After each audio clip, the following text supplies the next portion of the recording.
Hey everyone, and welcome to the Indy Podcast, a show where we hear real-life success stories from freelancers and entrepreneurs, the challenges they faced, and how they overcame them so that you can too. I'm your host, Brant Sohn, and today I'm joined by podcast strategist and producer Lauren Wrighton. She also hosts the Podcast Manager Show, where she teaches freelancers how to become podcast managers and develop their own clientele. Now, for freelancers, podcasts are one of the best ways that you can build a brand, establish authority in any industry, and of course, attract more clients. That's why today we'll be talking about how to start and maintain your podcast and how you can grow your audience. Let's jump right in.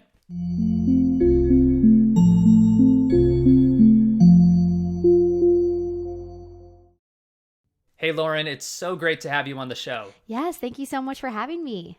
So at Indy, we recently launched our own podcast, and so I'm excited to interview you to get your advice for everyone listening who is just starting out their own podcasts or is looking for ways to grow their audience. So you've had experience on both sides of podcasting, on the production side as a podcast editor and now as a strategist, but also as the host of the Podcast Manager Show. So tell us, how did you originally get started in podcasting? Yes, so back in 2016, my friend and I, we'd been listening to podcasts. So I think I really started listening to podcasts in maybe 2014, and kind of started with a business coach that I'd been following. And then Serial, if you're familiar, was launched in like 2014. So that got me in, and 2016 happened, and I was working part-time because I just had my first baby, and my friend and I were like wanting to get some sort of side hustle up and going. So we decided, hey, we have no idea about anything podcasting besides we listen to them, but let's jump in and see if we can figure this out. So we were talking about fitness and nutrition, and we launched a show at the end of 2016. That's awesome. Isn't it kind of funny how some of the best things that happen to us aren't necessarily totally planned from the beginning? Totally. Now, growing up, did you ever dream of being in broadcasting or radio or anything? No, not necessarily. I have a degree in science, biology specifically, so, there's no really connection there, but I am a big talker. So that piece has definitely, followed me throughout my different paths. And I do love being on stage. So maybe I wasn't drawn towards radio or being on TV or anything like that, but I do like, talking in front of other people. Yeah, so podcasting was kind of just the perfect fit for you then. Mm-hmm. Yeah, in a lot of ways. Now, there's a lot of job roles related to the podcasting industry, and two roles that kind of get mixed up are podcast managers and podcast strategists. Could you explain the difference for us and why you chose to become a podcast strategist? Yeah. So I really started as a podcaster, as I explained, and then I was a podcast editor for my own show, and also a launch strategist for my own show because I had to launch it. And I, no matter what you do, you have some sort of strategy, whether it's intentional or not, or how good that strategy is. We're all doing something, trying to get to a goal. So yeah, I've been an editor, which I think is pretty. People understand what that is, right? You're editing the audio. That's what an editor is. Right. A podcast manager is a little bit more broad than that, where you're managing the show as a whole. You might be editing, maybe not, but maybe you are. You're also doing some other things like promoting the show, and you're helping it to grow. So then a podcast producer, which is another term that people get mixed up, is pretty similar to a manager, except for a producer might be doing some more of the early stage work, the pre-production of, booking guests, even thinking of topics, that type of thing. And then when we take it further out, a podcast strategist could also be doing all of those things, but they really have a focus on what the goal is with the show. A lot of times the goal is to grow, monetize. So they really are focused on the strategy, and they might not be doing as many of the tasks like the editing and things, but maybe they are at the same time. So yeah, they're all very close at times, but you can just zone in on one thing as a strategist if you want.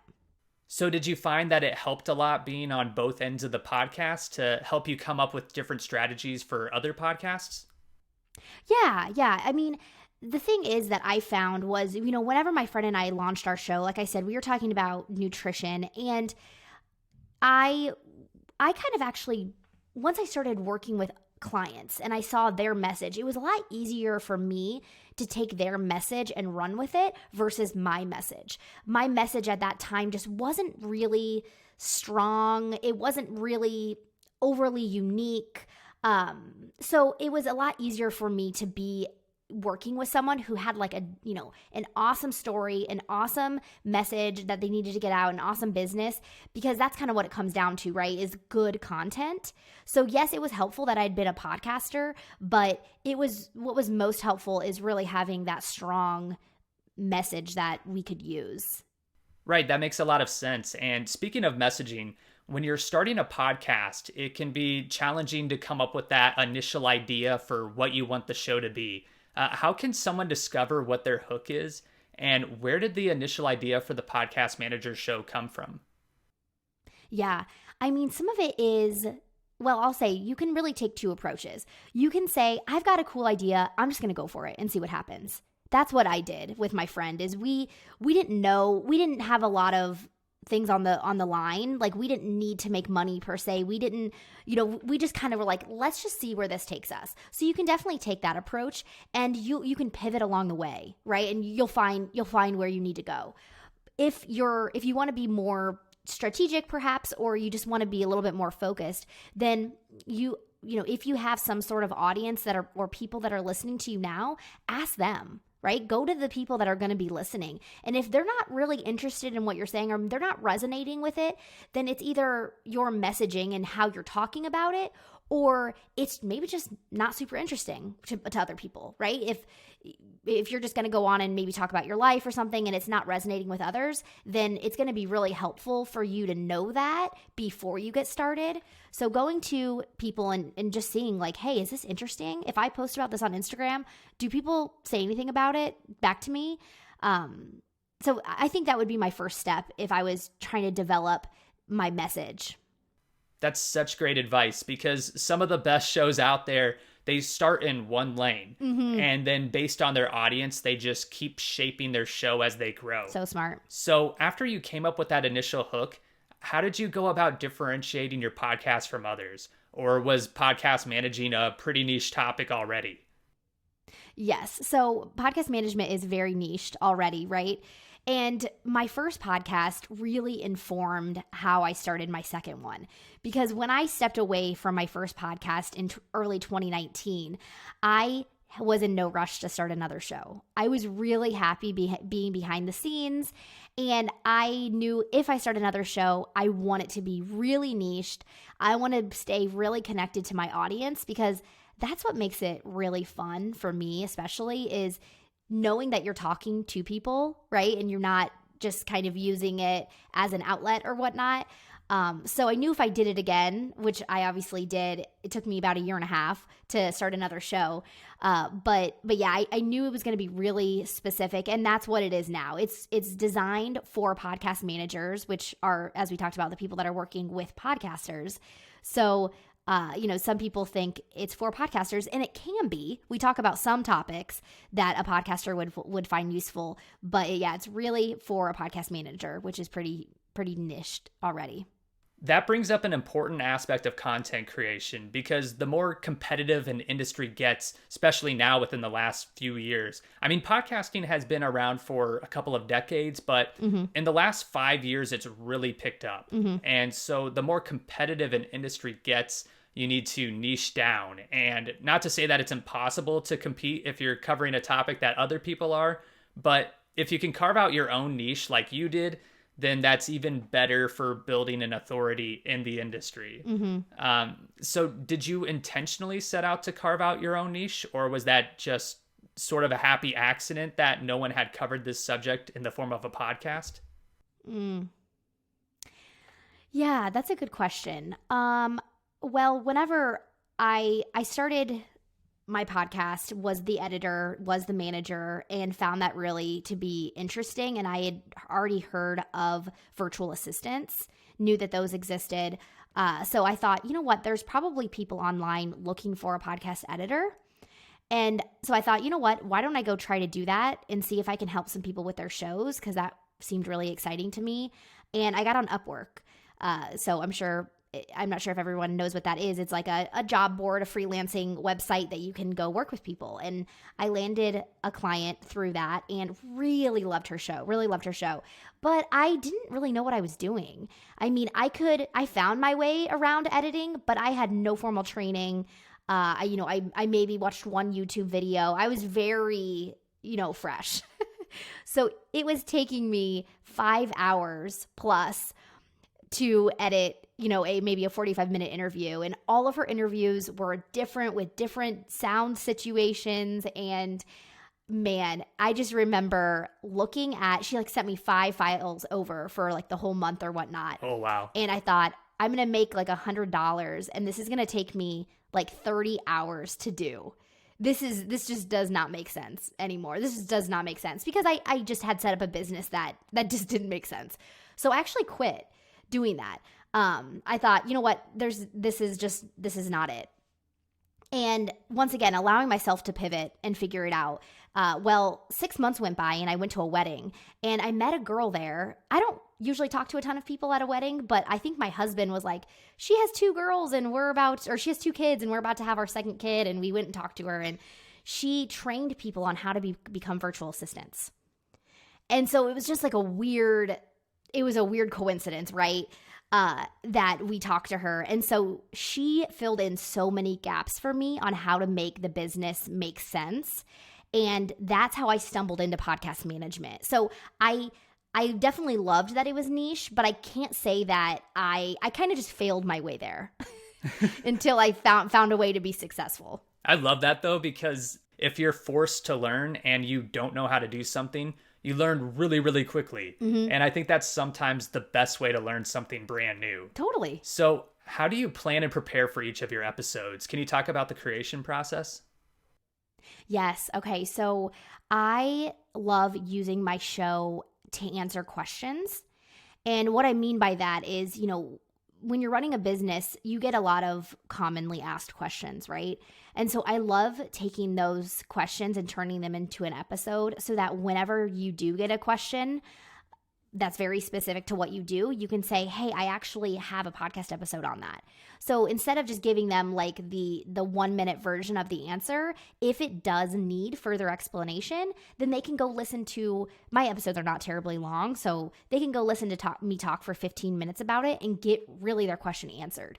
So I love using my show for that reason. So I get a lot of topic ideas from questions I keep hearing. Also, I have a couple people on my team that will go look for questions like that. Like, hey, what do we keep talking about? Can you bring those to me so I can turn them into podcast episodes? So I'd say that's really my biggest way of sourcing stuff for my show. When it comes to guests, I only bring on guests that I know are going to be really great for my audience. And so if I don't have an idea or I don't have it just isn't clicking, I'll just do another solo episode because I always have solo topics. I always have enough questions. I always have enough things to talk about. It's my guests that are a little bit more handpicked. And like I said, if I try to do 2 guests a month, but if it's just not happening and I'm only going to have 1, then I'll just say, okay, I'm not going to force it. I'm going to wait for the right guest to come along. I think that's really smart because a lot of podcasts can get hung up on trying to book their guests and needing to have your guest spots perfectly lined up. And so to have solo episodes in between is so smart because you never know if a guest might have to reschedule at the last minute. Mm-hmm. And if they do, now you can just record a solo episode instead of postponing the podcast. Mm-hmm. So aside from the production side of starting a podcast, the other challenge is the technical side of running a podcast.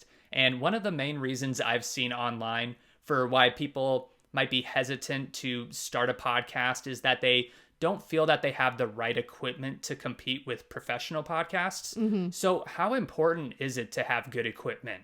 Or is it kind of a myth that you need a lot of equipment to get started? Yeah. I mean, I think when we really step out and think about it, we know that we see people that are having success as podcasters or even YouTubers or whatever that are doing it with what they have. So I think we could probably look within and say, I know I can do this with what I have, but I'm using maybe this as a way to stall myself. At the same time, though, I would say audio quality is important. It does not need to be, as great as maybe someone you're listening to who's your podcasting idol, but it does need to be good. Right. It needs to be listenable. So some people find that like they just really want high quality. Great. That's one way to set yourself apart as a podcaster. But when it comes down to it, tap it back into what you're talking about and the people that need to hear it and ask yourself, should I wait to start this show so I can have better equipment? Or is what I have now good enough and easy to listen to so I can get to those people that need to hear my story faster? Yeah, I completely agree. I've always been under the mindset that it's better to just get started with what you have than to wait for the perfect opportunity or to have that perfect equipment. And then as you grow, you can always invest in more professional equipment later. And that way you can test out the waters and learn how to overcome those earlier challenges before investing too much money up front. Yeah. So what were some of the biggest challenges you faced when starting your podcast, and how did you overcome them? Yeah, great question. I would say with our first show, it was probably spending a lot of time on production. So we would spend, a couple of hours recording because we were just kind of doing everything by the seat, flying by the seat of our pants. Like my friend would come over to my house. We would say, okay, what are we going to talk about today? We didn't have it planned. So then we were friends. So we're wasting lots of time talking to each other. It was great for our friendship, mind you. But, we would probably spend 3 hours recording like maybe a 30-minute episode. So there was that. And then I also spent another day of the week editing and producing and social graphics and that sort of thing. So I would say I learned very quickly how to make us more efficient. So we started, batching our idea creation. We would sometimes batch record, meaning record more than one episode in one sitting. Generally not. We would still do just the one, but at least we were coming up with ideas ahead of time. So whenever we met, we could knock it out. And then I found, more ways to be more efficient with my production process because it's, when you're having really a lot of fun in the beginning, it doesn't really matter that it's taking a lot of time, but it soon does matter. You soon realize like this is just kind of consuming me and you don't want to burn yourself out, which is, why some people hire podcast managers. But if you're doing it on your own, especially, you want to be able to stay in that zone of giving great content and having fun with it so that you'll continue. So then once you have your podcast prepared, you have the topics, the basic equipment, and the direction of where you want the show to go. What was it like in your early days of launching the Podcast Manager show? Did you already have a built-in audience from other outlets, or did you start from scratch?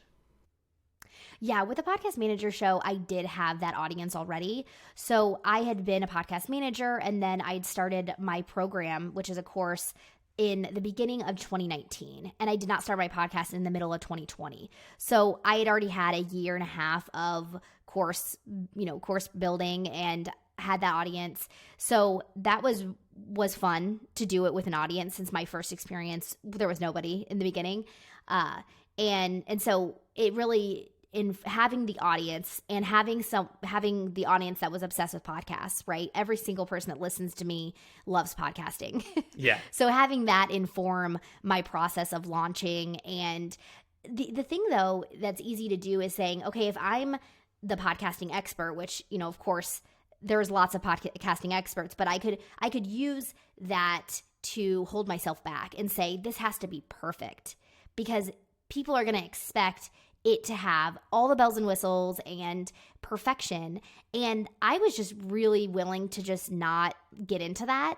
I thought, I'm okay with it being a great show. I hope it's a great show. That's my goal. But I'm not holding it to like an impossible standard. And there's things that I miss on my own show that it bugs me because I'm like, oh man, I should have known better or whatnot. But I thought that I would be the manager of it for a couple of months. I wasn't even a good manager of my own show for like 2 weeks. So I soon hired my own podcast manager.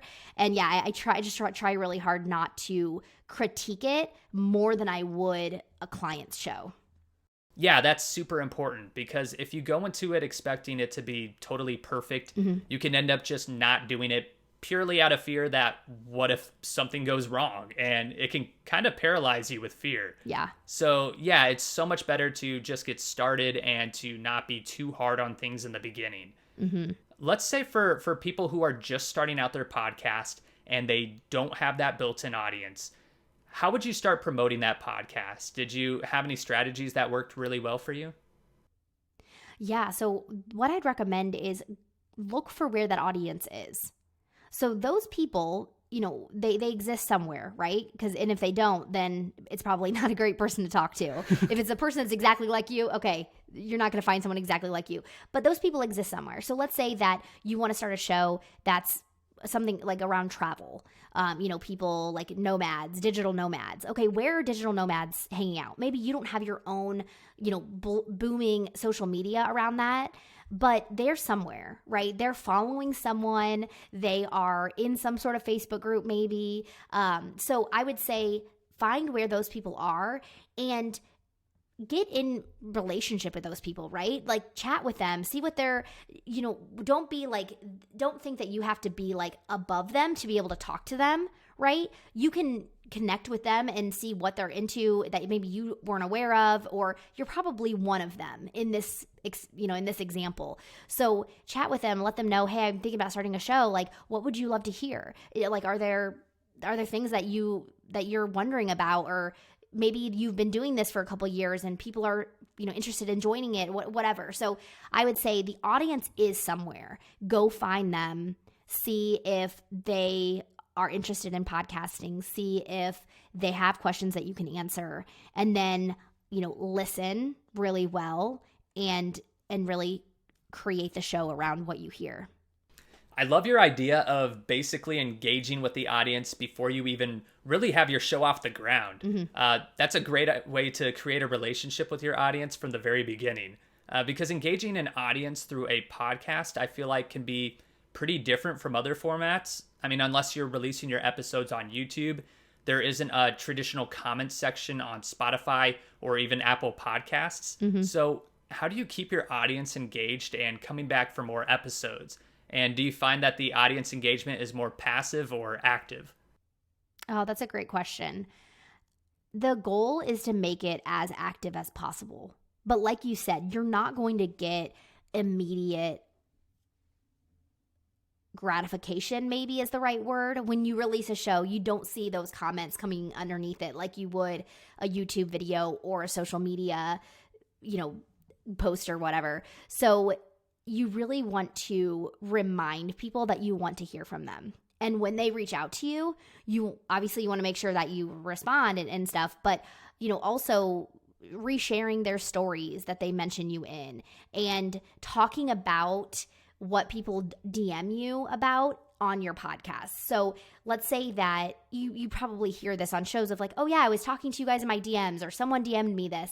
And that's very natural to do, but maybe you don't feel like you get that many DMs, and so you don't really talk about them. Well, how can you use just those couple of DMs that you get to say, hey, you're basically telling people, I love when you do this, or people are doing this, you have permission to DM me, and I'm gonna talk about it on the show when you DM me. And so you're fostering that community, because that's really what it is you start off with just a tiny bit of engagement. How can you take that and really foster it into a community? Because if you don't, then it's going to just kind of be like one-off. It can be one-off engagement, and it doesn't feel like you're getting anywhere. But when you can take it and kind of turn it into, hey, we're all here for the same thing, then more people will come out of the woodwork. Right. And the more you learn about that engagement and target future episodes towards that audience, you can start to move away from that one-off engagement and start growing a more dedicated, active audience. Now, not only can podcasting be a great way to build authority as a freelancer, but it can also be a great extra revenue stream. So in your opinion, at what level could someone start monetizing their podcast? Yes, love this question. You can start monetizing it before you launch it, is my thoughts. And when we talk about monetization, it's really can be a couple different things, right? You can, maybe when you first hear that word, you think of traditional ads. Right. You think of, Rocket Mortgage or whatever that you might hear on shows. But you can also monetize through digital products like a course or, an ebook or something that you would be selling online. And then you can also do affiliate links through podcasting. So you can definitely monetize. And in fact, if that is your goal and something that you are excited to do, I would start from the beginning, because what can happen with an audience is, let's say that you're super personable, so people are really connecting with you and you have no ads and you're like, hey, we're talking about travel or whatever. And then all of a sudden you reach this benchmark in your mind. Like a couple of years ago, somebody was saying, wait 6 months until you monetize. So a lot of people were waiting 6 months. They had a handful of episodes down there, on their show, and the audience was like trusting them. And then all of a sudden it was like, hey, ads. And so the audience was kind of thrown off because it's like, oh, wait, I didn't expect this. And it kind of gives you that like sellout feeling. Okay. So it, instead of doing it, and you can do that well. I'm not saying that that's like the worst idea possible. It's not the worst idea. If you haven't monetized yet, you can do it at any time. So I don't want that to be the takeaway. The takeaway is do it whenever you want, to be honest. And you can easily do it in the beginning, even if you don't have a connection with a brand yet, you don't have your own course. Let's say you have nothing to sell. You can't even think of anything to sell. You can still do an ad spot in for something that you like.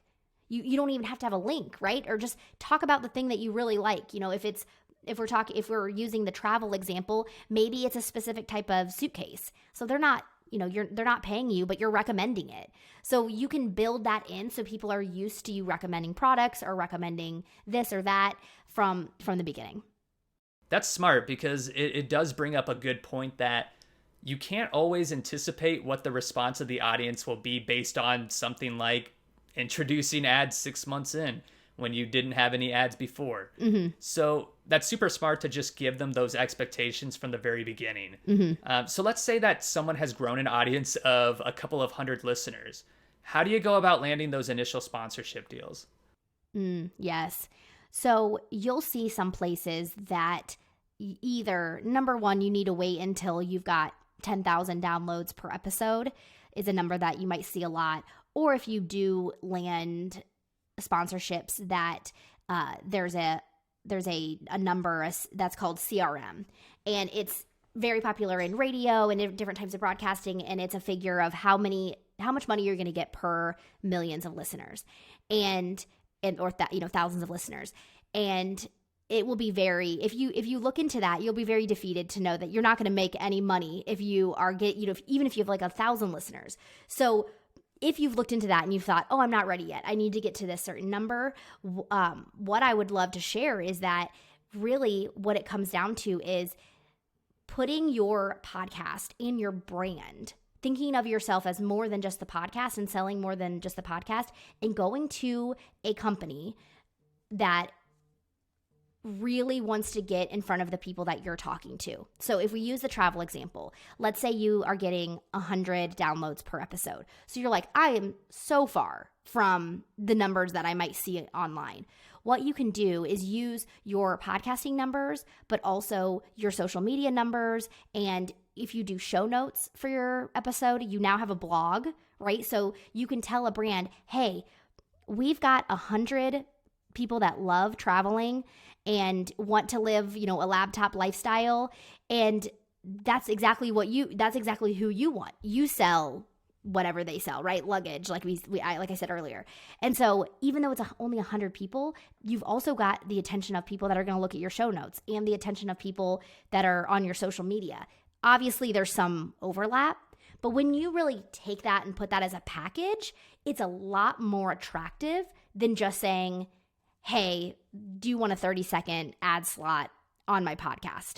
So that's what I would recommend for someone who's has a smaller amount of downloads, and smaller meaning less than 10,000. Even if you don't have big numbers in any of those places, really sell that you've got these amazing listeners that would really benefit from that product, and see if you can get some attention from a brand that way. And do you feel that sponsorships are the best way to monetize, or are there any other ways that you feel are effective for earning money? I wouldn't necessarily say they're the best. It really depends on the show, right? So right. So it's like the best, maybe as in what's the best? Does that mean like the easiest, or is going to bring you the most money? It really depends on the show. Obviously people do really, really well with sponsorships. Like that's an incredible way to monetize a show, but you can also do that with affiliate links, and you can do all of these monetization strategies. So I would say whichever one really seems most appealing to you, start there and then see if you want to add on more later. Don't feel like you have to do one or the other. The great thing about using a digital product is that the podcast becomes part of your marketing, and it's a lot easier to build a community when you have your own product to sell, right? So because you're going to be building a community within that product, which then is also the podcast community. So I would say really there's pros and cons to all of these different types of monetization strategies, and start with the one that is most appealing to you, and then add some on later if you want to. Right. And I know that you can also monetize through places like Patreon. Totally.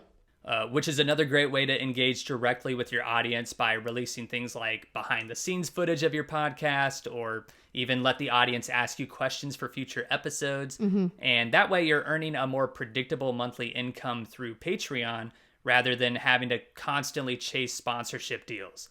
So now that we've talked about how to start a podcast, I'd like to talk a bit about how to maintain a podcast going forward, because as much as we all want that overnight success, podcasting is something you need to stay committed to in order to grow. So how do you stay motivated and committed to your podcast over the long term? Yeah. Well, first off, you really will probably find yourself kind of recommitting to it after 6 months, and then after a year, and then you're 2 years in, and you're kind of tweaking what does get you excited about the show. I have a client who's had her show for 4 years, and although that honestly doesn't sound like that large of a number, she's also been releasing for 4 years. That's a long time. That's a lot of content. Right. And so what I've noticed is that over the years we've tweaked, like, what are we focused on now? Are we answering questions still like I was explaining earlier, or are we really focused on student success stories because she has a program, or are we really focused on talking about this? It's just kind of tweaked with her business, and so the podcast allows for her to be flexible with what she's talking about. So that's really a cool way to stay excited about it. But the other thing is staying connected to your listeners. So whenever you're hearing from your listeners and they're saying, hey, this really resonated with me, you can go down a rabbit hole of, okay, do I need to talk about this more? Do I need to talk about it on Instagram more? Do I need to, make a whole course over it? Whatever. So whenever you stay connected to your audience and your listeners, you stay motivated to serve them. Yeah, and going along with that, I think it's also important to just sometimes take a step back from the podcast and just remember why you got into podcasting in the first place, and not get so hung up on the numbers of whether you're growing or not, but just to get back to that enjoyment of why you love podcasting. So are there any common mistakes that you see new podcasters make? Yeah, I mean, since I've been in the production side, kind of getting like handing it over too much to a podcast manager, like just outsourcing it out of your brain. Oh, yeah. Where it's like, oh, I'm not like involved with this at all. You can feel that in a show. Like when the soul leaves the show, it becomes not as interesting. So, and in the same way, if it's just like overly produced, like if you have a script for the show, sometimes people can do really well with a script. And so if you use a script and you're like, you know what, I think it sounds good. Awesome. Run with it. But too scripted of a show, or a show that's, researched by someone else and you're just delivering it, that can kind of feel like I said, the soul is kind of removed from the show. There's no heart in there. So, those are some things that I would say. If you're feeling burnt out and you really want to, you're just feeling yourself removing yourself from the show, reevaluate, see what needs to be changed. How can you, sometimes we just get so stuck on like, this is what it has to look like. Like I have to do guest interviews. I have to release every single week. I have to do this. It's like when you have a show for a long time, it has to change and move with you, or you're going to, you're going to maybe just feel a little lackluster. So continue to just reevaluate and allow yourself to change it for your own needs and the needs of your audience. And then on the other side of that question, what do you feel are the key ingredients that make for a successful podcast? Yeah. I mean, like we've talked about, a show that's really serving the audience and not necessarily the host is really great. The cool thing though is that there are so many podcasts. Like there are ones that, like I said, are really connected to a business, and so they're solving problems, they're pointing people to products. But then there's also like your more lifestyle shows where it's just a really fun person to listen to, or a couple of people to listen to, or it's like a show recap show, like the Office ladies. If you're familiar, they recap The Office, that show. And so there's just so many different types of podcasts that really, one of the things that I see that they're doing well, they're all doing well, is they're excited about the topic and they're delivering it really well. So if you have a creative idea that you're like, I don't see this very often, but you just have a good hunch that that people will like it. There's some rules that are easily broken in podcasting. Yeah, there's a lot of freedom in podcasting. I mean, you could literally start a podcast around anything and there will probably be an audience out there for it. So it'll be exciting to see where podcasting goes from here. And so as podcasts continue to evolve, what are some of the trends you see coming up? And how do you stay ahead of the curve? Yeah. Two big trends that I see in 2023 are monetization. It's becoming way easier for people, which I love, because creators deserve to get paid. And it's not necessarily the payment coming from the listener, which is cool. Like you mentioned Patreon, we've seen Apple subscriptions come out, which is kind of rivaling Patreon. So I think monetization is becoming easier for every type of podcaster, which is such great news. And then the other trend that I'm seeing a lot is YouTube, the crossover of video podcasts, and it's really exciting. I think just, we like to watch people talk. We like to see what they look like and, that matches their voice. I don't think that all shows are going to become video podcasts, because one of the things that people love about listening to shows is that they can do it and multitask. And when you've got a video to watch, even if you you can listen without watching, you just feel like you have to watch too. So with a podcast, it's like you don't have the option to watch if you're using, if you're listening to the audio version. And also for the podcaster, they don't have to be camera ready or that type of thing. So I think video podcasting is definitely taking off, but it's not going to be the only way to podcast. Right. And I feel like with video podcasts, you almost feel like if you're just listening to it, that you're missing out on half the podcast experience, especially if the show incorporates a lot of visual elements that listeners can't see. Totally. So what's your favorite part about podcasting, and why do you think more freelancers should start one? Yeah, great question. My favorite thing about podcasting, gosh. I mean, so I'll tell you this story. I had 2 jobs as a high schooler. One of them was working at an ice cream parlor, and the other one was working in a bagel shop. And although I liked working at the bagel shop more, the ice cream shop you could not beat, because when people showed up to the ice cream shop, they were getting ice cream. And it was Friday night, and they were in a really good mood. When people were showing up to get their bagel, it was Saturday morning, and they were grumpy. And they're not happy to be there. They were happy they're getting a bagel, but they were just very grumpy. They needed their coffee stat. So that's what I see in podcasting, is that it's just a really fun place to be. It's a really fun industry. People that work in podcasting are like, I can't believe I get to do this. Right. This feels so cool. And so it's like working at an ice cream shop. So I think that's really my favorite thing, is just being part of that fun energy, and people kind of are just like, pinch me, is this real? That's my favorite thing. And then you said, why should a freelancer start a podcast? Yeah.